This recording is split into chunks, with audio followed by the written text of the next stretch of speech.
நடந்து வர்றீங்க இல்லையா, நைட்ல யாரும் தெரிய மாட்டேங்குது. என்னால் அவரை வண்டி வந்து இடிச்சுட்டு இருக்கு, 3 பேர் இறந்துட்டாங்க. சரிங்களா, அதனால வந்து நைட்டு 10 மணிக்கு மேலே நடக்காதீங்க. கையில் வச்சுட்டு போனீங்கன்னா ரைட் ஹெல்மெட் கொடுக்கும்போது நீங்கள் நடந்து வர அவங்களுக்கு தெரியும். நிறைய வண்டி கொண்டு வந்துருக்கிறீங்க, பட் அதோட சிக்கல் இல்லாமல் இருக்குது.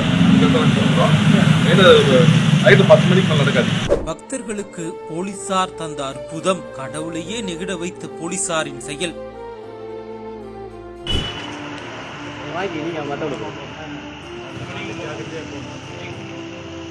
திண்டுக்கல் மாவட்டம் அருள்மிகு தண்டாயுதபாணி சுவாமி திருக்கோவிலுக்கு நாள்தோறும் ஆயிரக்கணக்கான பக்தர்கள் வருகை தருகின்றனர். திருவிழா மற்றும் விசேஷ காலங்களில் லட்சக்கணக்கான பக்தர்கள் வருகை தருகின்றனர். தைப்பூச திருவிழா இன்னும் 10 நாட்களில் துவங்க உள்ள நிலையில் மதுரை, கோவை, சேலம், ஈரோடு, திருச்சி உள்ளிட்ட பல்வேறு மாவட்டங்களில் இருந்தும் வெளிமாநில பக்தர்களும் பாத யாத்திரையாக அதிகமாக வருகை தருகின்றனர். இதனைத் தொடர்ந்து பாத யாத்திரையாக வரும் பக்தர்களுக்கு பழனி வட்டார போக்குவரத்து அலுவலர் கார்த்திகேயன், ஆய்வாளர் ஸ்ரீதரன் இணைந்து ஒரு சூப்பரான முன்னெடுப்பை தொடங்கியுள்ளனர். இரவு நேரங்களில் பயணம் மேற்கொள்ளும் பொழுது மிகவும் கவனமாக நடந்து செல்ல வேண்டியும் விழிப்புணர்வு வழங்கியும் பக்தர்களுக்கு ஒளிரும் குச்சிகள் வழங்கியுள்ளனர்.